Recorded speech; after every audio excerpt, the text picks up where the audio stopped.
श्री गणेशाय नमः। श्री सत्यनारायण व्रत कथा की विधि। श्री सत्यनारायण भगवान का व्रत यो तो किसी भी दिन किया जा सकता है, परंतु पूर्णिमा और संक्रांति के दिन इसका विशेष महत्व है। सामान्यतः अन्य सभी प्रकार के व्रत सूर्योदय के समय स्नान आदि से निवृत्त होकर किए जाते हैं, लेकिन श्री सत्यनारायण भगवान का व्रत और पूजन सायकाल के समय ही किया जाता है। श्री सत्यनारायण भगवान की पूजन एवं व्रत कथा की विधि इस प्रकार है। कथा वाले दिन सुबह व्रत रखे, सायकाल के समय घर के आंगन या पूजा स्थल जहां भी कथा करनी हो धो पोंछ कर स्वच्छ कर लेना चाहिए। फिर लकड़ी के पटरे पर लाल रंग का कपड़ा बिछाकर उस पर श्री सत्यनारायण भगवान की मूर्ति अथवा चित्र को स्थापित करें। फिर पूजा की अन्य सामग्री सजाए।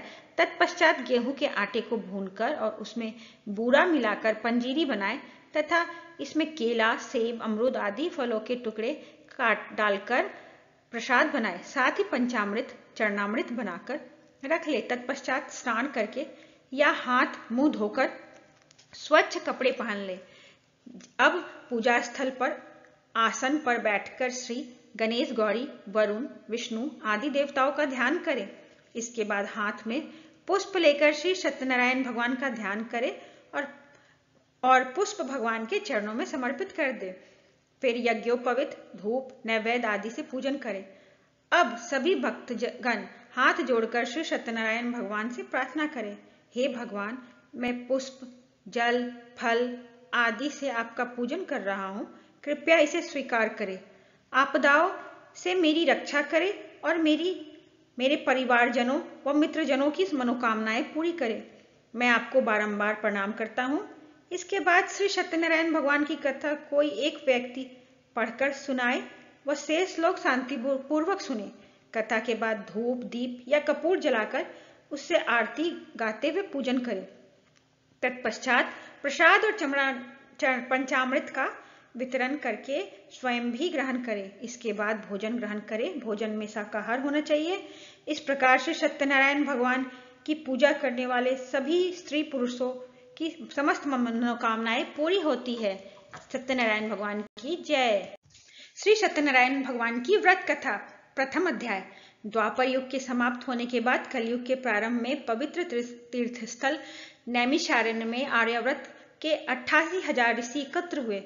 उन ऋषियों ने सर्वश्रेष्ठ मुनि श्री सूत जी से पूछा, हे भगवान, कलयुग में मनुष्य में छल, कपट और ईर्ष्या द्वेष के अधिक बढ़ जाने के कारण अशांति और वातावरण तेजी से बढ़ रहा है। मनुष्य धर्म कर्म को भूल गया है और निर्धनों के शोषण, असहायों पर अत्याचार करने और धर्म विरुद्ध आचरण में लिप्त है, जिससे वह पापों के बोझ से दबता जा रहा है। इस कठिन परिस्थिति में मनुष्य इन सभी विकृतियों से बचते हुए सुख, शांतिपूर्वक और बंधुजनों से मित्रता के साथ जीवन व्यतीत करता हुआ अंत में मोक्ष को कैसे प्राप्त करे। हे भगवान, मनुष्य के कल्याण के लिए ऐसा कोई उपाय बताइए जिससे मनुष्य को पुण्य मिले तथा उसके जीवन को सभी मनोकामनाएं पूरी हो सके। शास्त्रों के सर्वश्रेष्ठ विद्वान श्री सूत जी ने कहा, हे ऋषियों, आपने जगत के कल्याण के लिए बहुत अच्छा प्रश्न किया है। अब मैं उस मंगलकारी व्रत को कहूंगा जिसके प्रभाव से सृष्टि के सभी प्राणी जीवन में सुख, संपत्ति, वैभव और समृद्धि पाते हैं। उनकी सारी मनोकामनाएं पूर्ण होती है। इस व्रत के विषय में एक बार देवर्षि नारद जी ने भी भगवान लक्ष्मी नारायण से पूछा था। तब शेष शाही श्री विष्णु भगवान ने नारद जी से जो कथा कही थी, उसी कथा को मैं कहता हूं, आप सभी ध्यान पूर्वक सुने। एक बार देवर्षि नारद जी मानव के कल्याण की इच्छा से विभिन्न लोकों में घूमते हुए पृथ्वीलोक में पहुंचे।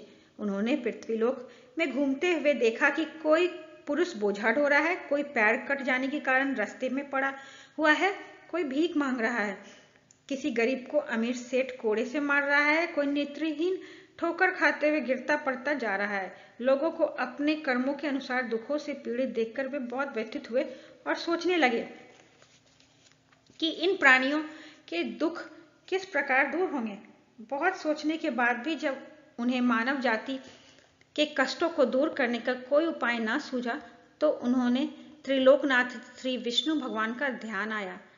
तब देवर्षि नारद जी आकाश मार्ग से क्षीर सागर में शेषनाग की सैया की ओर चल दिए। उस समय श्री विष्णु भगवान किसी गहरी चिंता में मग्न थे। देवर्षि की वाणी के मधुर संगीत को सुनकर वह अपनी चिंता भूलकर पास ही बैठी श्री लक्ष्मी जी से बोले, हे प्रिय, वीणा की इस संगीत लहरी से मुझे नारद जी के आने का आभास हो रहा है। अभी लक्ष्मी जी कुछ बोल पाती कि नारद जी आकाश मार्ग से उनके सामने उपस्थित हुए। नारद जी को अचानक आया हुआ देखकर श्री विष्णु भगवान ने मुस्कुराते हुए उनका स्वागत किया, उनके आने का कारण पूछा। नारद जी ने श्वेत वर्ण और शंख, चक्र, गदा व पद्म से सुसज्जित 4 भुजाओं वाले श्री विष्णु भगवान की ओर देखते हुए शांत स्वर में कहा, हे प्रभु, आप सर्वशक्तिमान हैं और सृष्टि का पालन करते हैं। मनुष्य का मन और वाणी भी आपके गुणों का वर्णन नहीं कर सकते। आप सर्वश्रेष्ठ और सर्वोपरि है। आपका ना कोई आदि, ना मध्य और ना ही अंत है। आप सृष्टि के कण कण में विद्यमान है और अपने भक्तों के मनोरथ पूरे करने वाले हैं। मैं आपको नमस्कार करता हूँ। देवर्षि नारद जी की बातें सुनकर श्री विष्णु भगवान मुस्कुराते हुए बोले, हे मुनिश्रेष्ठ, कृपया अपने आने का कारण निसंकोच होकर बताइए। विष्णु भगवान ने इस प्रकार पूछने पर नारद जी ने कहा, हे प्रभु, पृथ्वीलोक पर जन्म लेने वाले मानव अपने अपने कर्मों के अनुसार विभिन्न योनियों में रहकर अनेक प्रकार के दुखों से पीड़ित हो रहे हैं। हे तीनों लोकों के स्वामी, मुझ पर कृपा करते हुए कोई ऐसा उपाय बताइए जिससे उनका दुख दूर हो सके और वे सुख संपत्ति का भोग करते हुए मोक्ष प्राप्त करें। इस पर सभी प्राणियों को जीवन देने वाले श्री विष्णु भगवान बोले, हे नारद, अब मैं ऐसा व्रत बताता हूँ जिसे करने पर विश्व के सभी स्त्री पुरुष को पापों से मुक्ति मिलेगी, निर्धनता दूर होगी और मनुष्य सुख संपत्ति के साथ आनंद पूर्वक जीवन यापन करेगा। इस व्रत को करने पर उसकी सारी मनोकामनाएं पूरी होगी। सारे प्राणियों के कष्टों को नष्ट करने वाला व्रत श्री सत्यनारायण भगवान का व्रत है। श्री सत्यनारायण भगवान के व्रत का पूर्णिमा और संक्रांति के दिन विशेष महत्व है। वैसे किसी भी दिन स्वच्छ होकर सायकाल में कोई भी मनुष्य श्री सत्यनारायण भगवान की पूजा करे और श्रद्धा पूर्वक प्रसाद तथा चरणामृत ग्रहण करे तो परिवार सहित उसका कल्याण होगा, उसकी सारी मनोकामनाएं पूरी होगी और उसके घर में धन धान्य की कोई कमी नहीं रहेगी। कलयुग में मनुष्य के मोक्ष के लिए यही एकमात्र सरल व उत्तम उपाय है। इति श्री प्रथम अध्याय समाप्त। श्री सत्यनारायण व्रत कथा दूसरा अध्याय। श्री सूत जी ने कहा, हे ऋषि मुनियों, अब मैं आप सबके सामने उस निर्धन ब्राह्मण की कथा का वर्णन कर रहा हूँ जिसे श्री सत्यनारायण भगवान का सबसे पहले व्रत किया। इस व्रत को करने से उस ब्राह्मण की निर्धनता दूर होने के साथ ही उसके सभी कष्ट भी दूर हो गए थे। आप सभी उसकी कथा को ध्यानपूर्वक सुनो। प्राचीन काल में एक निर्धन ब्राह्मण काशी नगरी में रहता था। भिक्षा मांगकर वह किसी प्रकार अपना जीवन यापन कर रहा था। जिस दिन भिक्षा नहीं मिलती उस दिन उसे भूखे पेट ही सोना पड़ता था। उसकी ऐसी दशा देखकर ब्राह्मणों से प्रेम करने वाले श्री सत्यनारायण भगवान एक दिन उस ब्राह्मण के समीप एक वृद्ध व्यक्ति का रूप धारण करके पहुंचे। वृद्ध व्यक्ति के रूप में उन्होंने उस ब्राह्मण से पूछा, हे ब्राह्मण देवता, तुम इस प्रकार घर घर भिक्षा मांगकर अनेकों कष्ट सहते हुए कैसे जीवन यापन कर रहे हो? वृद्ध व्यक्ति ने के इन वचनों को सुनकर ब्राह्मण बोला, हे मित्र, मैं बहुत गरीब ब्राह्मण हूँ। आय का कोई साधन न होने के कारण मैं भिक्षा मांगकर किसी प्रकार अपना जीवन यापन कर रहा हूँ। यदि आप मेरी निर्धनता को दूर करने का कोई उपाय जानते हो तो कृपा करके मुझे बताइए। निर्धन ब्राह्मण के वचन सुनकर वृद्ध व्यक्ति ने कहा, हे मित्र, श्री सत्यनारायण भगवान का व्रत करने, व्रत कथा सुनने और प्रसाद ग्रहण करने से तुम्हारी गरीबी अवश्य ही दूर होगी। श्री सत्यनारायण भगवान की पूजा करने से तुम्हारी सारी मनोकामनाएं पूरी होगी और तुम्हारे घर में धन संपत्ति की कोई कमी नहीं होगी। ब्राह्मण को व्रत करने का विधान बताकर वृद्ध व्यक्ति के रूप वाले श्री सत्यनारायण भगवान वहां से चले गए और आगे जाकर वे अंतर्धान हो गए। निर्धन ब्राह्मण ने वृद्ध व्यक्ति द्वारा बताए गए व्रत को करने का निश्चय किया। उस रात वह सो नहीं सका। वह व्रत के विषय में ही सोचता रहा और पूरी रात श्री सत्यनारायण भगवान का स्मरण करता रहा। प्रातःकाल उठकर श्री सत्यनारायण भगवान का व्रत रखने का निश्चय कर वह निर्धन ब्राह्मण भिक्षा मांगने के लिए निकल पड़ा। उस दिन ब्राह्मण को भिक्षा में बहुत धन मिला। घर लौटकर उसने अपने आसपास के लोगों के साथ श्री सत्यनारायण भगवान की पूजा की और उन्हें व्रत कथा सुनाई। फिर सभी को प्रसाद देकर स्वयं भी प्रसाद ग्रहण किया। कुछ ही दिनों में वह ब्राह्मण की गरीबी दूर हो गई। उसके बाद उसके घर में धन धान्य की वर्षा होने लगी। धनी हो जाने पर लोग उसका सम्मान करने लगे। श्री सत्यनारायण भगवान की कृपा से निर्धनता दूर हो जाने पर ब्राह्मण हर मास श्री सत्यनारायण भगवान का व्रत करने लगा। हे श्रेष्ठ मुनियों, श्री सत्यनारायण भगवान का व्रत और पूजा करने से उस निर्धन ब्राह्मण के सभी कष्ट दूर हो गए। उस ब्राह्मण से भी सत्यनारायण भगवान की व्रत कथा सुनकर अन्य व्यक्ति भी उनका व्रत करते हुए पूजा करने लगे। अब मैं आपको उन व्यक्तियों की भी कथा सुनाता हूँ जिनके कष्ट यह व्रत करने से दूर हुए। धन संपदा से संपन्न उस ब्राह्मण ने हर माह नियमित रूप से व्रत करते हुए जब अगले माह श्री सत्यनारायण भगवान का व्रत किया तो उस व्रत में बहुत से बंधु बांधव और मित्र सम्मिलित हुए। उसी समय जंगल से लकड़ियां काट कर लाता हुआ एक वृद्ध लकड़हारा वहां से गुजरा। बहुत तेज प्यास लगने की वजह से उस वृद्ध लकड़हारे ने जल पीने की इच्छा से लकड़ियों के गट्ठर को जमीन पर रखा और घर के आंगन में पहुंचकर उस ब्राह्मण से पूछा, हे ब्राह्मण देवता, आप किसका पूजन कर रहे हैं? इस व्रत को करने से क्या लाभ होता है? कृपा करके मुझे बताइए। वृद्ध लकड़हारे के प्रश्न को सुनकर उस ब्राह्मण ने कहा, मैं अपने बंधु बांधवों और परिचितों के साथ श्री सत्यनारायण भगवान का व्रत और पूजन कर रहा हूँ। यह व्रत करने से श्री सत्यनारायण भगवान की कृपा से निर्धनता दूर होती है और संसार के सारे दुखों से मुक्ति मिलती है। श्री सत्यनारायण भगवान की कृपा से ही मेरी निर्धनता भी दूर हुई है और मेरे घर में धन धान्य के भंडार भरे हैं।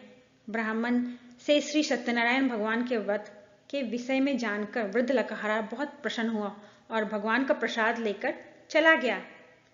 उसने श्री सत्यनारायण भगवान का व्रत करने का निश्चय कर लिया। चलते हुए लकड़हारे ने सोचा कि आज इन लकड़ियों को बेचने पर जो धन मिलेगा उस धन से मैं श्री सत्यनारायण भगवान की पूजा करूंगा। ऐसा विचार करने के कारण उस दिन लकड़हारे को लकड़ियों के पहले से अधिक रुपये मिले। उस वृद्ध लकड़हारे ने उन रुपयों से केले की फली, घी, दूध, दही, गेहूं का आटा और शक्कर आदि सामग्री खरीदी। घर लौटकर लकड़हारे ने श्री सत्यनारायण भगवान का व्रत और पूजन किया। उस पूजा से उसके परिवार के सदस्य व आसपास के लोग भी सम्मिलित हुए। श्री सत्यनारायण भगवान की पूजा करने और व्रत सुनने के उपरांत उस लकड़हारे ने प्रसाद बांटकर स्वयं भी प्रसाद ग्रहण किया। श्री सत्यनारायण भगवान की कृपा से लकड़हारे के घर में धन धान्य की वर्षा होने लगी। उसकी निर्धनता समाप्त हो गई। श्री सत्यनारायण भगवान की पूजा करते हुए लकड़हारा आनंद पूर्वक जीवन व्यतीत करता हुआ अंत में मोक्ष को पाकर वैकुंठ धाम चला गया। इति श्री द्वितीय अध्याय समाप्त। जय श्री सत्यनारायण भगवान की। श्री सत्यनारायण भगवान की तीसरी कहानी, तीसरा अध्याय। श्री सूत जी ने कहा, हे श्रेष्ठ ऋषि मुनियों, अब मैं आगे की कथा सुनाता हूँ। प्राचीन काल में कनकपुर में उल्का मुख नाम के एक बुद्धिमान राजा था। राजा सत्यवादी और जितेंद्रिय था। उसे किसी भी प्रकार का लोभ लालच नहीं था। वह प्रतिदिन मंदिर जाकर श्री सत्यनारायण भगवान की पूजा करता था और निर्धनों को अन्न, वस्त्र और धन देकर उनके कष्ट दूर करता था। उस राजा की पत्नी सुभद्रा बहुत सुशीला और सती साध्वी थी। वे दोनों हर माह श्री सत्यनारायण भगवान का व्रत करते थे। श्री सत्यनारायण भगवान की कृपा से उनके महल में धन संपदा के भंडार भरे रहते थे। उनकी सारी प्रजा आनंद पूर्वक जीवन यापन कर रही थी। एक बार राजा उल्कामुख अपनी रानी और बहुत से अन्य लोगों के साथ भद्रशिला नदी के किनारे श्री सत्यनारायण भगवान की पूजा कर रहे थे। तभी नदी के तट पर एक बड़ी नौका आकर रुकी। उस नौका में एक धनी व्यापारी यात्रा कर रहा था। वह व्यापारी काफी धन कमाकर अपने नगर को लौट रहा था। उसका सारा धन उस नौका में रखा हुआ था। नौका से उतरकर वह व्यापारी राजा उल्कामुख के समीप पहुंचा। राजा को पूजा करते हुए देखकर उसने पूछा, हे राजन, आप इन सब लोगों के साथ किसकी पूजा कर रहे हैं? उस पूजा को करने पर मनुष्य को क्या फल मिलता है? राजा ने उस व्यापारी से कहा, मैं अपनी प्रजा के साथ श्री सत्यनारायण भगवान की पूजा कर रहा हूँ। मैं हर पूर्णिमा को श्री सत्यनारायण भगवान का व्रत करता हूँ और फिर पूजा अर्चना कर भगवान का प्रसाद लोगों में बांटकर स्वयं भी ग्रहण करता हूँ। श्री सत्यनारायण भगवान का व्रत करने से मेरे राज्य की सारी प्रजा सुखपूर्वक रहती है। राजा के कथन को सुनकर व्यापारी ने कहा, हे राजन, मैं भी श्री सत्यनारायण भगवान का व्रत करना चाहता हूँ, कृपया मुझे यह व्रत की विधि बतलाए। राजा ने व्यापारी को श्री सत्यनारायण भगवान के व्रत की पूरी विधि बताई। फिर राजा ने व्रत कथा सुनकर अन्य लोगों के साथ व्यापारी को भी प्रसाद दिया और स्वयं भी ग्रहण किया। उस व्यापारी ने श्री सत्यनारायण भगवान का स्मरण करते हुए प्रसाद ग्रहण किया और आगे की यात्रा प्रारंभ कर दी। वह विभिन्न नगरों में व्यापार करता हुआ बहुत सा धन कमाकर अपने नगर लौटा। व्यापारी ने अपने घर पहुंचकर अपनी पत्नी लीलावती से कहा, हमारे कोई संतान नहीं है। कनकपुर के राजा उल्कामुख ने मुझे बताया है कि श्री सत्यनारायण भगवान का व्रत करने और उनकी कथा सुनने से सारी इच्छाएं पूरी होती है। यदि श्री सत्यनारायण भगवान की अनुकंपा से हमारे कोई संतान हुई तो मैं श्री सत्यनारायण भगवान का व्रत अवश्य करूंगा। व्यापारी के इस प्रकार का निश्चय करने के कुछ दिन बाद लीलावती गर्भवती हुई और 10वें माह उसने एक सुंदर लड़की को जन्म दिया। व्यापारी ने पुत्री के जन्म पर बहुत खुशियां मनाई, लेकिन श्री सत्यनारायण भगवान का व्रत नहीं किया। जब लीलावती ने अपने पति को श्री सत्यनारायण भगवान का व्रत करने का वचन की याद दिलाई तो वह बोला, इतनी भी क्या जल्दी है? मैं इधर व्यापार में बहुत व्यस्त हूँ, अभी मेरे पास समय नहीं है। जब हमारी बेटी बड़ी हो जाएगी और मैं इसका विवाह करूंगा तब मैं श्री सत्यनारायण भगवान का व्रत अवश्य करूंगा। अपने पति की बात सुनकर लीलावती चुप रह गई। व्यापारी की पुत्री कलावती उस प्रकार बड़ी होने लगी और जैसे शुक्ल पक्ष का चंद्रमा तेजी से बढ़ता है, शीघ्र ही 16 वर्ष बीत गए। एक दिन व्यापार में काफी धन कमाकर लौटे व्यापारी ने अपनी बेटी को सहेलियों के साथ उपवन में घूमते हुए देखा तो उसे उसके विवाह की चिंता होने लगी। अपनी पत्नी लीलावती से इस संबंध में बात कर व्यापारी ने कलावती के लिए सुयोग्य वर ढूंढने के लिए अपने सेवकों को भेजा। व्यापारी के सेवक कांचनपुर नगर में पहुंचे। वहां उन्होंने एक वणिक पुत्र को देखा। वह वणिक पुत्र अत्यंत सुंदर और गुणवान था। सेवकों ने वापस लौटकर व्यापारी को उस वणिक पुत्र के विषय में बताया। वह व्यापारी उस सुंदर लड़के को देखकर बहुत प्रसन्न हुआ और उसके साथ कलावती का विवाह धूमधाम से कर दिया। दहेज में उसने वणिक पुत्र को बहुत सारा धन दिया। कलावती का विवाह भी हो गया, लेकिन व्यापारी ने श्री सत्यनारायण भगवान का व्रत नहीं किया। लीलावती ने अपने पति को याद दिलाया कि आपने अपनी पुत्री के विवाह पर भी सत्यनारायण भगवान का व्रत करने का निश्चय किया था, अब तो आप व्रत करें। पत्नी की बात सुनकर व्यापारी ने कहा, लीलावती, अभी तो मैं अपने दामाद के साथ व्यापार करने जा रहा हूँ। व्यापार से लौटकर श्री सत्यनारायण भगवान का व्रत और पूजन जरूर करूंगा। यह कहकर व्यापारी कई नौकाओं में अपना सामान भरकर अपने दामाद और सेवकों के साथ व्यापार के लिए चला गया। उस व्यापारी के बार बार व्रत का निश्चय करने और फिर व्रत न करने से श्री सत्यनारायण भगवान क्रोधित हो गए और उन्होंने उसे दंड देने का निश्चय किया। व्यापारी अपने दामाद के साथ रत्नसारपुर नामक नगर में पहुंचा। व्यापार करने लगा। श्री सत्यनारायण भगवान की माया से कुछ चोर वहां के राजा के महल में चोरी करके भाग रहे थे। राजा के सैनिक उन चोरों का पीछा कर रहे थे। भागते हुए चोरों ने सैनिकों से बचने के लिए चोरी का माल अवसर पाकर व्यापारी की नावों में छिपा दिया। चोर खाली हाथ आसानी से भाग गए। चोरों का पीछा करते हुए सैनिक व्यापारी की नावों के पास पहुंचे। व्यापारी की नावों की तलाशी लेने पर उन्हें राजा का चोरी गया धन मिल गया। तब वे सैनिक उस व्यापारी और उसके दामाद को बांधकर राजा चंद्रकेतु के पास ले गए। राजा चंद्रकेतु ने उन दोनों को कारावास में डाल दिया और उनका सारा धन जब्त कर लिया। श्री सत्यनारायण भगवान के प्रकोप से उधर लीलावती भी कई मुसीबतों में पड़ गई। चोर उसके घर से सारा धन चुरा कर ले गए। घर में खाने के लिए अन्न नहीं बचा। भूख प्यास से व्याकुल व्यापारी की बेटी कलावती अन्न की चिंता में एक ब्राह्मण के घर गई। वहां श्री सत्यनारायण भगवान की व्रत कथा हो रही थी। कलावती ने भी वहां बैठकर व्रत कथा सुनी और प्रसाद लिया। फिर अपने घर लौटकर कलावती ने अपनी माँ लीलावती को सारी बात बताई।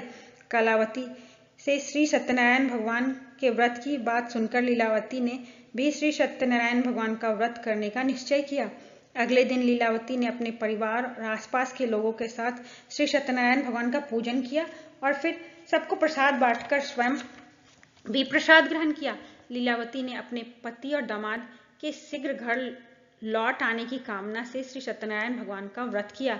लीलावती के विधि पूर्वक व्रत करने और प्रसाद ग्रहण करने से श्री सत्यनारायण भगवान प्रसन्न हो गए और उसकी मनोकामना पूरी की। उन्होंने राजा चंद्रकेतु को स्वप्न में दर्शन देकर कहा, हे राजन, वह व्यापारी और उसका दामाद बिल्कुल निर्दोष है। सुबह ही उन दोनों को छोड़ दो और उसका राज्य धन भी लौटा दो, अन्यथा उसका सारा धन भी लौटा दो, अन्यथा तुम्हारा सारा धन, वैभव, राज आदि नष्ट कर दूंगा। इतना कहकर श्री सत्यनारायण भगवान अंतर्धान हो गए।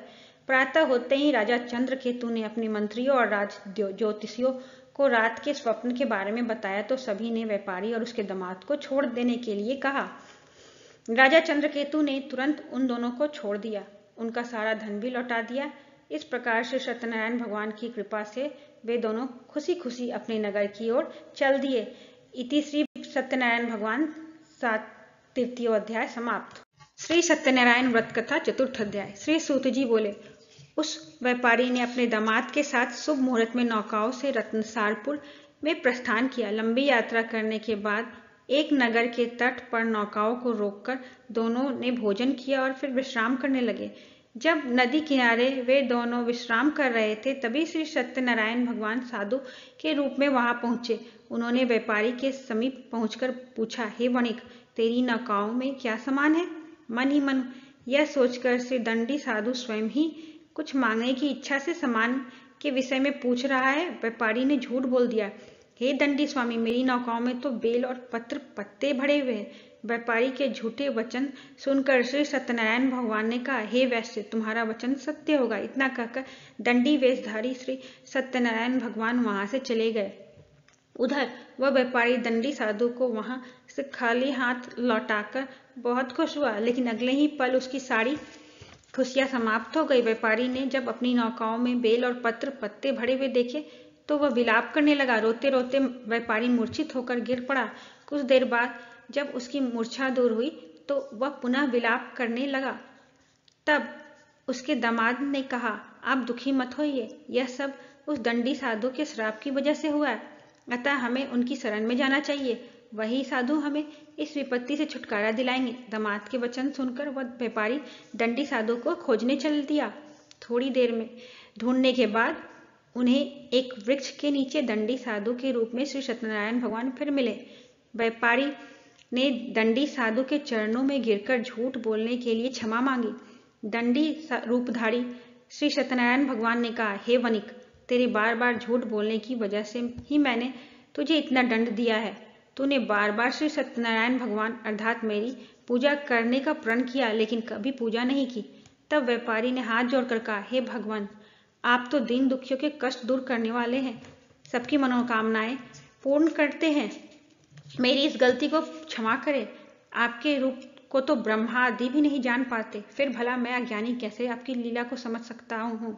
मैं सदैव श्री सत्यनारायण भगवान का व्रत और पूजन किया करूंगा। आप मुझ पर कृपा करें।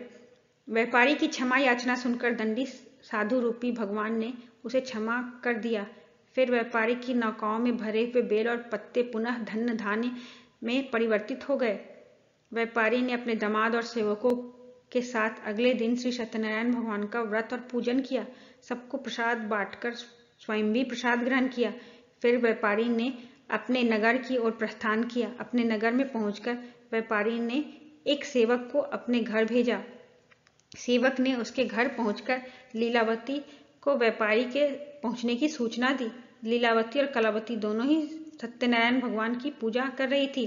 पति और दामाद को लौट आने का समाचार सुनकर लीलावती ने पूजा पूरी करके प्रसाद ग्रहण कर अपनी बेटी कलावती से कहा, बेटी, मैं नदी किनारे अपने पति के दर्शन के लिए जा रही हूँ, तो घर का काम पूरा करके आ जाना। यह कहकर लीलावती नदी की ओर चली गई। पति से मिलने की खुशी में कलावती प्रसाद ग्रहण किए बिना ही घर से निकलकर नदी किनारे पहुंच गई। उसके प्रसाद ग्रहण न करने पर श्री सत्यनारायण भगवान क्रोधित हो गए। उन्होंने व्यापारी की नौकाओं को उसके दामाद सहित नदी में डुबो दिया। अपने पति को वहां न पाकर कलावती जोर जोर से रोने लगी। तब व्यापारी ने कहा, पुत्री, अवश्य तुझसे कोई भूल हुई है जिसे श्री सत्यनारायण भगवान ने तुझे यह दंड दिया है। तब व्यापारी ने श्री सत्यनारायण भगवान से प्रार्थना की, हे भगवान, मेरे परिवार के किसी सदस्य से कोई भूल हुई हो तो उसे क्षमा कर देना। उसी समय बादलों से गरजने की आवाज के साथ आकाशवाणी हुई, हे वणिक, तेरी पुत्री मेरा प्रसाद ग्रहण किए बिना ही चली आई है। उसकी इस भूल के कारण ही तुम्हारी नावों के साथ साथ तुम्हारा दामाद भी नदी में डूब गया। यदि अभी वह घर पहुंचकर तेरी पुत्री प्रसाद ग्रहण करके वापस आ जाए तो ही उसे पति के दर्शन होंगे और डूबी हुई नौकाएं भी जल के ऊपर आ पाएगी।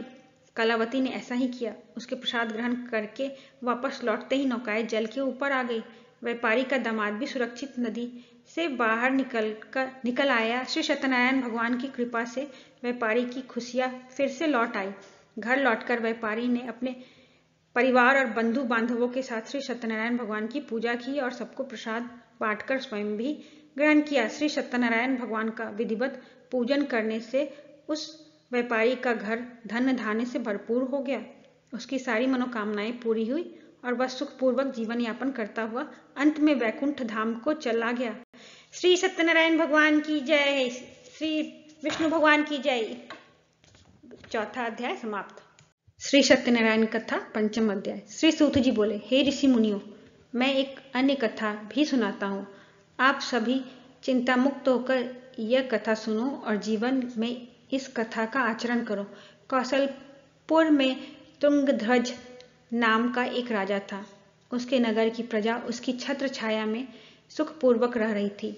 वह राजा अपनी प्रजा के सुख दुख का बहुत ध्यान रखता था, लेकिन एक बार उसने भी श्री सत्यनारायण भगवान का प्रसाद ग्रहण नहीं किया। तब सभी को चिंता मुक्त करके धन संपत्ति से भंडारों को भरकर प्राणियों को जीवन में सारे सुख देने वाले श्री सत्यनारायण भगवान ने राजा को प्रसाद ग्रहण न करने का दंड दिया। एक दिन राजा तुंगध्वज जंगल में हिंसक जानवरों का शिकार करने के लिए गया था। शिकार के पीछे तेजी से दौड़ते हुए वह अपने सैनिकों से अलग हो गया। राजा ने कई हिंसक जानवरों का शिकार किया। शिकार की दौड़ धूप से वह बहुत अधिक थक गया। कुछ देर विश्राम करने के लिए वह एक बड़े वृक्ष के नीचे जाकर बैठ गया। समीप ही कुछ ग्वाले श्री सत्यनारायण भगवान का पूजन कर रहे थे।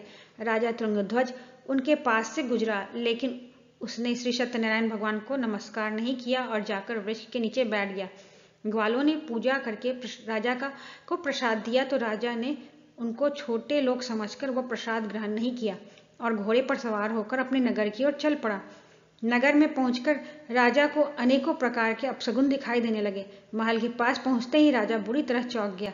महल में आग लग गई थी। जल्द ही पूरा महल जलकर राख हो गया और साथ ही उसकी पत्नी पुत्री आदि भी जल गए। राजकोष भी जलकर नष्ट हो गया। श्री सत्यनारायण भगवान के प्रकोप से राजा का सब कुछ नष्ट हो गया। तब राज ज्योतिषी ने राजा से कहा, महाराज, आपने अवश्य ही कोई भूल की हुई है। अगर आप उस भूल का प्रायश्चित न कर लेंगे तो सब कुछ पहले की तरह हो जाएगा। राजा को तुरंत अपनी भूल का ध्यान आ गया।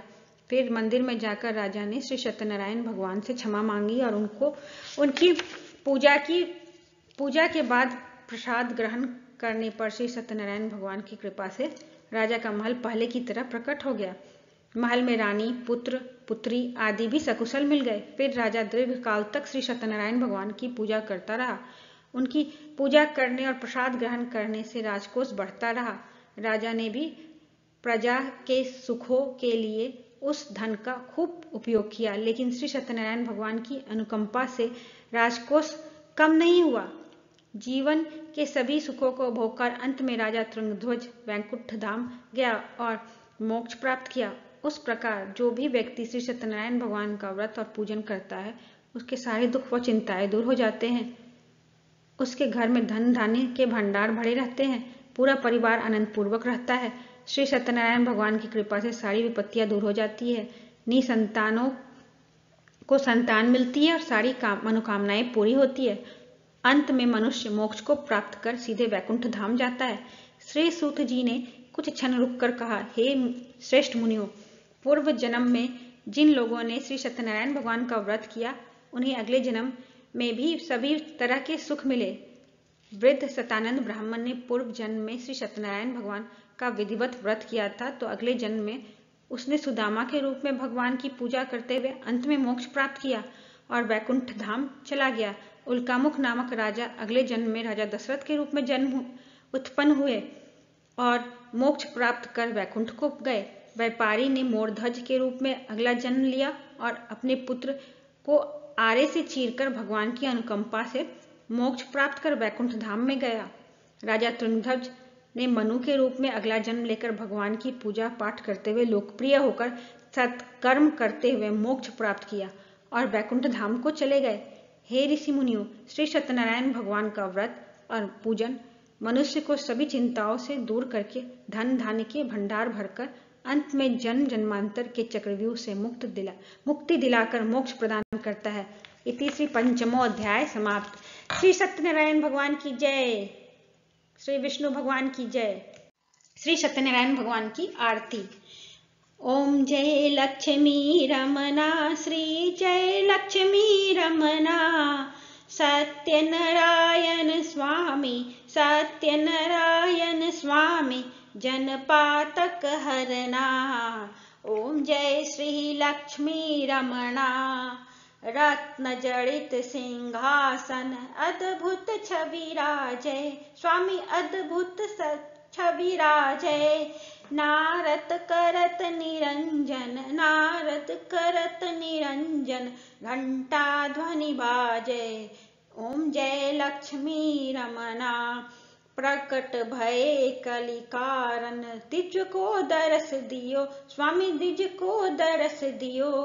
बूढ़ो ब्राह्मण बनकर, बूढ़ो ब्राह्मण बनकर, कंचन महल कियो। ओम जय लक्ष्मी रमना, दुर्बल भील कराल, इन पर कृपा करी, स्वामी इन पर कृपा करी। चंद्रचूड़ एक राजा, चंद्रचूड़ एक राजा, तिनकी विपत्ति हरी। ओम जय लक्ष्मी रमना, वैश्य मनोरथ पायो, श्रद्धा तज दीनी, स्वामी श्रद्धा तज दीनी। सो फल भोग्यो प्रभु जी, सो फल भोग्यो प्रभु जी, फिर स्तुति कीनी। ओम जय लक्ष्मी रमणा, भाव भक्ति के कारण छिन छिन रूप धरयो, स्वामी छिन छिन रूप धरयो। श्रद्धा धारण कीनी, तिनको काज सरियो। ओम जय लक्ष्मी रमणा, ग्वाल बाल संग राजा, वन में भक्ति करी, स्वामी वन में भक्ति करी। मन वांछित फल दीना, दीन दयाल हरि। ओम जय लक्ष्मी रमणा, बृहत प्रसाद सवायो, कदली फल मेवा, स्वामी कदली फल मेवा। धूप दीप तुलसी से राजी सत देवा। ओम जय लक्ष्मी रमणा, श्री सत्यनारायण जी की आरती जो कोई नर गावे, स्वामी जो कोई नर गावे।